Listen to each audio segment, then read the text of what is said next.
All right, sixth graders, welcome back. All right, we're going to go through the different parts of the cell. This here is, I did have notes, but I thought this would be interesting. This is a interactive slide thing I've used in the past, so I have the link on your notes.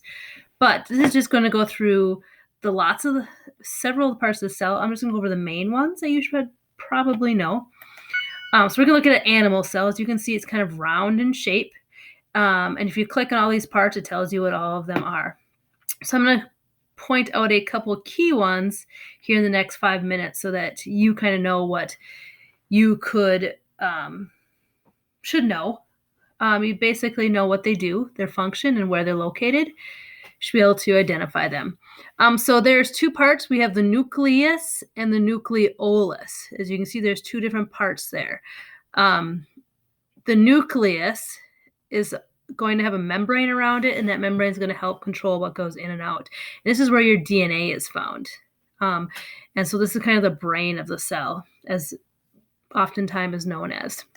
If you click on it, it can tell you a little bit more about it, but basically this is going to be the area where all your DNA is held, and it kind of tells the cell what to do, when to make new cells, when to kill things off, etc., when to divide, all that stuff. Within the nucleolus, which if you looked was inside, the more dense part inside there, the nucleolus, that is where your ribosomes are made. All right, and your ribosomes have to do with protein synthesis, and proteins are super important for basically everything of your cell. All right, and so this is where your ribosomes are made.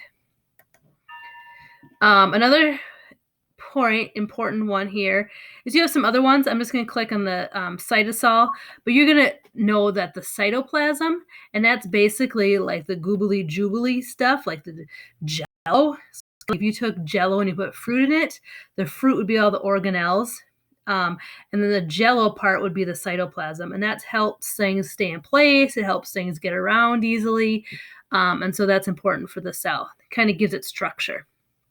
So the cytoplasm is important in that way.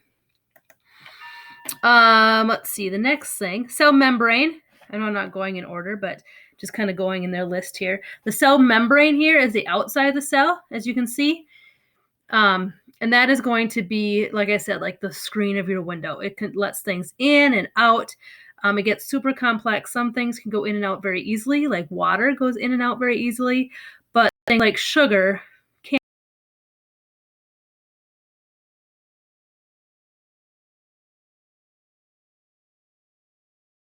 it's freezing here. It's kind of layered up, and that's what they call a lipid bilayer. And that's what they call it. It's not necessarily important that you know that, but know that there are things that can go in and out. There's this word hydrophobic in here. If you think about hydro, that means what? It means water, right? And I'm sorry, that's hydrophilic. Sorry. Hydrophilic, and philic means that it loves it. So it loves water. All right, so that is letting water, that's why water can go in and out of the cells so easily, and that helps balance things out.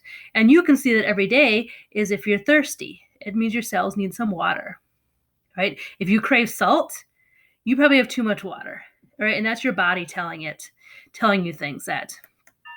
Going back to the cell, another important part of your animal cells, I mean, those are parts important, but the other ones you should know are the mitochondria. And this is what we call the powerhouse of the cell. And so the mitochondria is where all your cellular respiration occurs. This is where all the energy is created. And so if all the energy is created and used here, this is going to be found often in your muscle cells. So muscle cells will have a lot of mitochondria in them. And you can see there's a certain shape to them. They have lots of surface area. And that's very much to your intestines. They have lots of surface area, so they can get a lot done in this tiny area. Okay, I'm going to get cut off. I'll have to do another video here in a second. All right.